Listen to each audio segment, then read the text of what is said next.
நம்ம ஆட்கள் ராமேஸ்வரம் பார்த்தீங்கன்னா கடலில் குளிக்கும் போது அந்த கழிவு நீர் வந்து கலந்து கொண்டுக்குது. நம்மளால் நம்ம எது புனிதம்னு நினைக்கிறோமோ அது அவ்வளோ கேவலமாக இருக்குது. அதை கூட சரிப்படுத்த முடியாமல் இருக்கின்ற இந்த உலகம் போட்டும் உத்தமர் நம்ம மோடி அவர்கள், ஏன் அமெரிக்காக்காரன் பயப்படுறான், இங்கே இருக்கிறவங்க ஏதோ கேவலமாகவும் கிண்டலாகவும் பேசிகிட்டு இருக்கானுங்க. முதல்ல இவனுங்களை தோல் உரிச்சு காட்டணும் நம்ம என்னன்றத. திரைத்துறையில் ஹீரோவாக இருந்து விட்டால் மட்டும் முதலமைச்சர் ஆகிட முடியாது.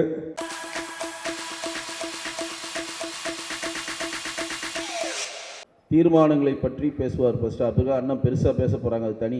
இப்பொழுது தீர்மானங்களை பற்றி சிவானந்த் வந்து உங்களிடம் உரையாற்றுவார்.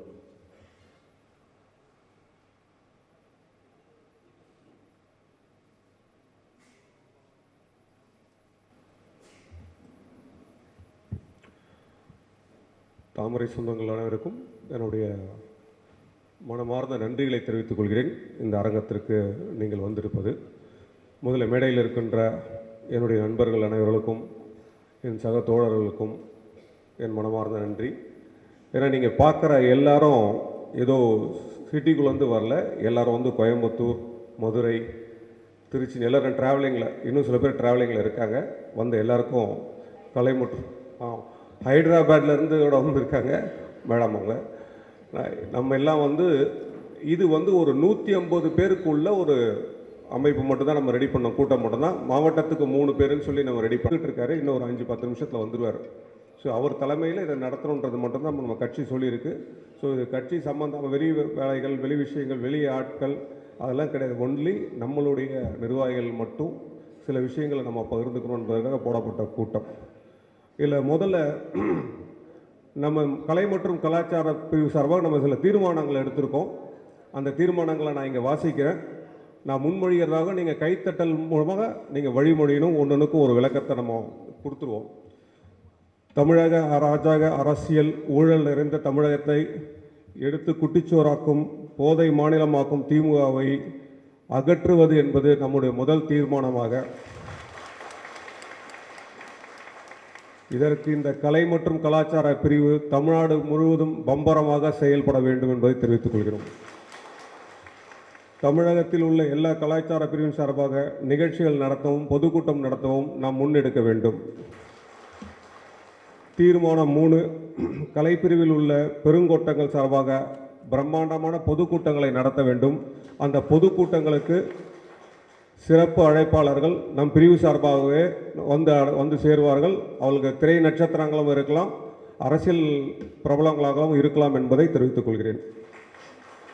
நம் கூட்டணியில் யார் இருந்தாலும் அவர்களுக்கு ஒத்துழைப்பு கொடுத்து அவர்கள் வெற்றி பெற செய்வதும் நம் கடமையாகும். 6, இந்த திராவிட முன்னேற்ற ஆட்சியில் பெண்களுக்கு ஏற்படும் கொடுமைகளையும் சீரழிவுகளையும் அவமானங்களையும் நாம் தோலுரித்து காட்டுவது நம் கடமையாகும். 7, ஜிஎஸ்டினால் நமக்கு கிடைத்த நன்மையை மக்களுக்கு சென்றடையும்படி நாம் செயல்பட வேண்டும், அவர்களுக்கு எடுத்து சொல்ல வேண்டும். தெருக்கூட்ட பிரச்சாரமாக இருக்கலாம், பொதுக்கூட்ட பிரச்சாரம், வீடு வீடு சென்று நாம் அதை செய்ய வேண்டும் என்பதை கேட்டுக்கொள்கிறோம். தீர்மானம் 8, அறநிலையத்துறை கொடுமைகள் உங்களுக்கு தெரியும். எல்லா கோயில்களிலும் நடக்கிற சித்திரவதைகள். உதாரணத்துக்கு ராமேஸ்வரத்துலேருந்து வந்திருக்கீங்களா? நம்ம ஆட்கள் ராமேஸ்வரம் பார்த்தீங்கன்னா கடலில் குளிக்கும் போது அந்த கழிவு நீர் வந்து கலந்து கொண்டுக்குது. நம்மளால் நம்ம எது புனிதம்னு நினைக்கிறோமோ அது அவ்வளோ கேவலமாக இருக்குது. அதை கூட சரிப்படுத்த முடியாமல் இருக்கின்ற இந்த கேவலமான அறநிலையத்துறை நம்முடைய கோயில் மேம்பாட்டு அணி பிரிவு சார்பாக நம்மளும் ஒத்துழைத்து அவர்களை பாதுகாக்க வேண்டும் என்பதை தீர்மானம் எடுத்திருக்கோம். உலகம் போட்டும் உத்தமர் நம்ம மோடி அவர்கள், ஏன் அமெரிக்காக்காரன் பயப்படுறான், எல்லாரும் பயப்படுறானுங்க என்ன பண்ண போகிறாங்கன்ட்டு. எதிரிகள் மட்டும் இல்லை, ஆனால் இங்கே இருக்கிறவங்க ஏதோ கேவலமாகவும் கிண்டலாகவும் பேசிகிட்டு இருக்கானுங்க. முதல்ல இவனுங்களை தோல் உரிச்சு காட்டணும் நம்ம என்னன்றத. அவரோட பெருமையை உலகத்துக்கு நிலைநாட்ட வேண்டும் என்பது நாம் கேட்டுக்கொள்கிறோம். திரைத்துறையில் ஹீரோவாக இருந்து விட்டால் மட்டும் முதலமைச்சர் ஆகிட முடியாது.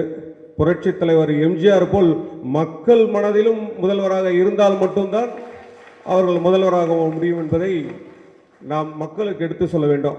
ஏன்னா நம்மளாம் திரைத்துறையை சேர்ந்தவங்க, எங்களுக்கு தெரியும் யார் குடும்பத்துக்கு சோறு போடுவான்ட்டு, யார் விளம்பரத்துக்கு சோறு போடுவான்ட்டு. உண்மையாகவே குடும்பத்துக்கு சோறு போடுறோன்னா எங்களுக்கு எப்படி வாழ வைக்கிறதுன்னு தெரியும், விளம்பரத்துக்கு சோறு போடுறவங்கள நாங்கள் எப்படி வீட்டுக்கு அனுப்புறதும் எங்களுக்கு தெரியும் என்பதை நான் சொல்லிக் கொள்கிறோம்.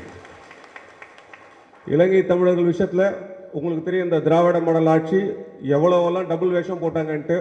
ஏன்னா உங்களுக்கெல்லாம் இது தெரியுமான்னு தெரியாது, 2009 தமிழகம் முழுக்கும் நாங்கள் காங்கிரஸை எதிர்த்து பாரதிய ஜனதா தலைமையில் 6 இயக்குநர்கள், நானும் ஒரு இயக்குனர், சுற்றுலா சென்று எல்லா ஊர்வலமாக சென்று நாங்கள் வந்து பிரச்சாரம் செய்தோம், அவங்களுக்கு எதிர்ப்பாக பிரச்சாரம் செய்தோம். அதையும் அதே போல் அந்த நேரத்தில் நடந்த நாடகங்கள்லாம் அன்றைக்கி இருந்த நிறைய பேர் தெரியும். அப்போ சீமானும் எங்கள் கூட தான் வந்திருந்தார். அந்த அவல நிலையை இன்றும் தொடர்ந்து கொண்டிருக்கிறது. போலி வேஷம் போட்டு கொண்டிருக்காங்க நாங்கள் தமிழர்கள் என்று. ஆனால் அந்த தமிழர்களோட இன்னல்கள் தீர வேண்டும் என்பதற்காக நிச்சயமாக இந்த கலைப்பிரிவு பயணிக்கும் என்பதை தெரிவித்துக் கொள்கிறோம். இந்த அரசாங்கத்தில் தூய்மை பணியாளர்கள், மீனவர்கள், விவசாயிகள், சிறு தொழில் செய்கிறவர்கள், கடை வச்சு ஒருத்தனாவது பிழைக்க முடியுங்க. சாதாரண ஒரு கடை வச்சா நைட்டில் போய் பேக்கரியை உடைக்கிறான், நைட்டில் போய் கண்ணாடியை உடைக்கிறான். ஸோ இந்த மாதிரி இடங்களில் நடக்கிறத நம்ம கலைப்பிரிவு நிர்வாகிகள் நீங்கள் முன்னெடுத்து போராட்டங்கள் நடத்த வேண்டும். அதற்கு இந்த தலைமை அங்கே வந்து உங்களுக்கு ஒத்துழைப்பு கொடுக்கும் என்பதை தெரிவித்துக் கொள்கிறோம். தீர்மானம் 16 திரு நயனார் நாகேந்திரன் அவர்கள் தலைமையில் சட்டசபைக்கு பெருவாரியான அசம்பிளி சீட்ஸை வின் பண்ணி எம்எல்ஏக்கள் அனுப்பணும்னு அவர் சேலஞ்சு பண்ணியிருக்காரு. அவருடைய அந்த பலத்தை கலைப்படுத்துவது என்பது நாம் கை கொடுத்து கூட்டணியுடன் இணைந்து ஆட்சியை அமைப்போம். அது உறுதி உறுதி உறுதி என்பதை 14வது தீர்மானமாக நிறைவேற்றிக் கொள்கிறோம். அதே மாதிரி இப்போ இங்கே மேடையில் இருக்கவங்க தீர்மானங்கள் எல்லாரும் 14 ஓகேனா நீங்கள் எல்லாரும் கை தட்டி அதை வரவேற்றீங்கன்னா இது எல்லாருக்கும் உங்களுக்கு காப்பியாக அனுப்பப்படும். இந்த தீர்மானங்களை சும்மா வார்த்தையாக மட்டும் இல்லாமல், பேப்பராக மட்டும் இல்லாமல் செயல்படுத்தணும் நம்ம எல்லாருமே. காரணம் என்னென்னா, இது வந்து ஒரு தேர்தல் காலம். இந்த தேர்தல் காலத்தில் நிஜமாக சொல்லப்போனால் நம்ம கொண்டு போய் வெளிச்சத்துக்கு கொண்டு வந்தால் மட்டும்தான் அதான விஷயங்கள்லாம் உள்ளே போய் சேர முடியும். நீங்கள் உங்களுக்கு தெரியும், ஜிஎஸ்டி வந்து எவ்வளோ, நீங்கள் தீபாவளி வந்து அதிகமான வருமானம் கொடுத்துருக்கிறது, அதிகமாக வந்து தீபாவளியை கொண்டாடி இருக்கிறாங்க அப்படின்னு காரணம் இந்த ஜிஎஸ்டி தான் என்பதை பிரதமர் எப்படி சொன்னாரோ அதை ஊர்ஜிதப்படுத்தி காட்டியது. ஆனால் இன்றைக்கி அதை மறைச்சி தான் பேசிகிட்டு இருக்காங்க. அதை பற்றியே பாசிட்டிவாக பேசலை. ஜிஎஸ்டி ஏதோ நடந்தது போனது வந்து அதெல்லாம் இல்லாமல் இருக்குது. இனி வரும் காலங்களில் அந்த ஜிஎஸ்டியோட நன்மைகள் என்ன என்பதை பிரச்சார பிரிவு பண்ணுறதோ இல்லையோ, நம் கலை மற்றும் கலாச்சார பிரிவு அதை செய்யணும். அதற்கு உங்களுக்கு உறுதுணையாக நம்ம இருப்போம். நீங்கள் நிற்கிற தலைவர்கள் வந்திருக்காங்க. இப்போ நீங்கள் பார்க்குறீங்க கஸ்தூரி மேடம், அவங்க ஆக்சுவலாக வந்து நமக்கு ஆதரவாளராக இருந்தாங்க. நான் அப்போ தான் சொன்னேன், எப்பவுமே நீங்கள் வெளியில் இருந்தே பேசுங்க, எங்கள் கூட இருந்து பேசுங்கன்னா. அதுக்கு ஒப்புதல் கொடுத்து தான் அவங்க வந்து இணைஞ்சாங்க. இன்றைக்கி நம்ம கூட எங்கே சொல்லணும் ட்ராவல் பண்ணுறாங்க. இதுக்கு ஒரே மனசாட்சினா இந்துத்துவா தான். நமக்குள்ளே இருக்கிற அந்த இந்து பற்றுகள் தான் அவங்கள இதில் இணைச்சி செயல்படுது. அவங்களுக்கு கிடைக்க வேண்டிய பதவியும் நினச்சா பெரிய விஷயம். அதுக்கு உரிய பொது பதவியும் விரைவில் நாங்களே பெற்று உங்களுக்கு தருவோம் என்பதை நான் தெரிவித்துக் கொள்கிறேன்.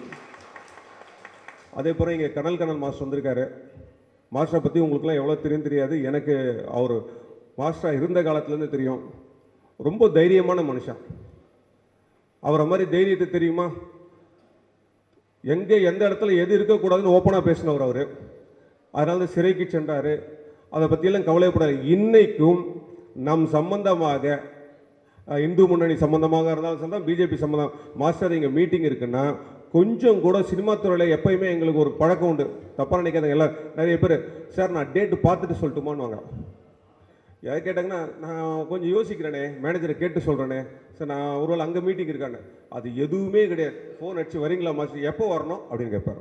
அந்த நல்ல உள்ளம் கொண்ட கனல் மாஸ்டர் அவர்களை நிஜமாக காலமும் நேரமும் அவருக்கு உரிய இடத்தை கொடுக்க வைப்போம் என்பதை நாங்கள் தெரிவித்துக் கொள்கிறோம். ஏன்னா என்னுடைய பழக்கம் பெப்சியில் என்னன்னா, எல்லாரும் தூக்கி விடுறது தான். எல்லாரும் நல்லா இருக்கு, அவங்களுக்கு அது வரல, இது வருது, அது வரல, அது வரல, சண்டை போட்டு, அது எனக்கு ரொம்ப பிடிச்ச பழக்கம். மற்றவங்களுக்கு சண்டை போட்டு செய்கிறதுன்னா எனக்கு ரொம்ப பிடிச்சோம். ஆனால் எனக்குன்றது ரொம்ப கஷ்டம்னு வச்சுக்கோங்களேன். இன்றைக்கி தான் என் வாழ்க்கையில் முதல் முறையாக வெங்கடேஷ் என்னை பற்றி புகழ்ந்து பேசி நான் மேடையில் உட்காந்தது இது. ஏன்னா பொதுவாக யாராவது பேசினா நான் ஓடி பின்னாடி போய் நின்றுவேன். ஏன்னா அது எனக்கு அப்படி பழக்கமாயிடுச்சு. அவங்களே சொல்லணும், போஸ்ட் அவ்வளோ பெருசாக போட்ட 12 ஷீட்டு, உன் ஃபோட்டோ ஏங்க இவ்வளோ போடுறீங்கன்ட்டு. அது ஆல்மோஸ்ட் எங்களுக்கு கீழே தான் போடுவானுங்க. அது எவனா கீழ்ச்சிடும். முதல் எடுத்தோன்னா கிழிக்கிறதுக்கு முதல்ல என் ஃபோட்டோவாக தான் இருக்கும். பெருசாக மோடி ஃபோட்டோ அவ்வளோ பெருசாக இருக்கும். எனக்கு அது வந்து செயலில் காட்டுவோம். வாழ்க்கையில் 25 வருஷமாக பெப்சி தலைவராக இருந்துட்டேன், செயலில் காட்டியிருக்கேன். இதுலேயும் 6-7 வருஷமாக என் செயலில் காட்டுறேன். வெளியூர்லலாம் போனீங்கன்னா பெப்சி சிவான்னு தெரியும், ஆனால் என் முகம் அவங்களுக்கு சில பேருக்கு தெரியாது. சொன்னோன்னா நீங்களா அப்படின்வானுங்க. காரணம் என்ன, நான் என்னை அடையாளப்படுத்திக்கிறதுல கவலைப்படாதீங்க, நாங்கள் இனிமேல் அடையாளப்படுத்திக்க போகிறோம். அதற்காகவே நாங்கள் வந்து இப்போ வந்து ஒரு இதே எடுத்திருக்கோம். யூடியூப் ஆரம்பிச்சிருக்கோம். ஏற்கனவே ஆரம்பித்தேன், திருப்பி அந்த யூடியூப் ஆரம்பிக்கிறேன். அந்த யூடியூப் மூலமாக நம்ம அந்தந்த ஊர்களில் நடக்கிற நிகழ்வுகள், சில விஷயங்கள் எல்லாம் வந்து நீங்கள் நம்ம தலைமைக்கு தெரிவித்தால் உங்கள் பேரை போட்டு அதெல்லாம் நம்ம வந்து சொல்லப்படும். அதே மாதிரி நம்ம நிறைய வேலைகள் செய்ய வேண்டிய காத்திருக்குது. ஏன்னா இந்த திமுக ஆட்சியில் திரைத்துலகம் நசிந்து போச்சுன்னு, அழிஞ்சு போச்சு. 10 பேர் கையில் போச்சு. ஒரு 4-5 பேர் தான். எங்கள் தயாரிப்பாளர் சங்கத்தை திருமலையெல்லாம் இருக்கார், எங்கள் ஸ்ரீதர் ப்ரொடியூசர்ஸ் இருக்காங்க. நசுங்கி போச்சு. படம் எடுக்கணும்னா அவன் படம் எடுக்காமல் இருக்கிறதே பெட்ரு. ஒரு ப்ரொடியூசரை கேட்டேன், ஏங்க 5 வருஷம் ஆச்சு படம் ரிலீஸ் பண்ணலையே, எப்போ ரிலீஸ் பண்ண போகிறேன்? சிவா, நான் ரிலீஸ் பண்ணி அழிகிறதோட ரிலீஸ் பண்ணாமல் இப்படியே ஓட்டினா போயிடலாம் போல இருக்குன்னு நினைக்கிறேன்னா, அதை விட ஒரு கேவலமான நிலைமை உலகத்தில் எங்கேயுமே கிடையாது. அந்த நிலைக்கு இன்றைக்கி தமிழக அரசும் கொண்டு போய் சினிமாவை சேர்த்துருக்கு. எல்லாருக்கும் நிறைய சினிமாக்காரங்க நிறைய பேர் பேசணும்னு ஆர்வமாக இருக்கிறான், ஆனால் பயம் காரணமாக நிறைய பேர் பேச மாட்டேன்றான். நிச்சயமாக ஒரு நாள் வெளில வந்து பேசுவோம். போன 11 இதே நிலைமை தான் சினிமாவில் நடந்தது. இப்போ அதே நிலைமை தான் இப்போ நடந்துட்டுருக்கு. அந்த 11 என்ன முடிவு வந்ததோ அதான் வருங்காலத்தில் இந்த முடிவு வரும் என்பதை மறந்து விடக்கூடாது. ஏன்னா திரையுலகம் நசிந்து போச்சு. இன்றைக்கி பாருங்கள், கன்னட படம் கொடிகட்டி பறகுது, தெலுங்கு படங்கள் கொடிகட்டி பறகுது, தமிழ் படங்கள் அந்த ஈக்குவலாக வர முடியாத காரணம் நம்ம திரையுலகம் வந்து நசுங்கி போயிருக்கிறதாங்க ஒரு காரணம். இது மட்டும் இல்லாமல் எல்லோருடைய ஒத்துழைப்புடன் நம்ம செயல்படணும். எல்லா மாவட்டத்திலும் வந்திருப்பீங்க. உங்கள் மாவட்டத்தில் போய் உங்கள் நிகழ்ச்சிகளை சொல்லுங்கள், செயல்படுத்துறதுக்கு நான் வேலை செய்யுங்க. ஏன்னா நான் வந்து 3 பேர் வந்திருந்தால் கூட உங்கள் மாவட்ட நிர்வாகிகள் கூட்டம் போடுங்க, நாங்கள் அங்கே வரோம், நாங்கள் எல்லாத்துக்கும் சுற்றுப்பயணம் வருவோம். வரும்போது நம்ம அதுக்கு எல்லாரையும் பார்க்க போகிறோம். நீங்கள் உங்களுடைய பிரிவுகளை எடுத்த மாவட்டத்தில் ஒத்துழைப்போடு நீங்கள் செயல்படணும். அதை நம்ம பெரிய லெவலில் கொண்டு வர வேண்டியது நம்மளோட கடமை. அதை மட்டும் இல்லாமல் இனி முக்கியமான தலைவர்கள் வந்து பேச இருப்பதால் நான் அவர்களெல்லாம் வழிவிட்டு பிறகு மீண்டும் உங்களை நான் பேசுவேன். அதே நேரத்தில் நம்ம எடுத்திருந்த தீர்மானங்களுக்கெல்லாம் நிச்சயமாக ஒரு முழு வழிவும் கொடுக்குற அளவுக்கு நம்ம செயல்படுவோம் என்பதை கூறிக்கொண்டு நன்றி விடைபெறுகிறேன்.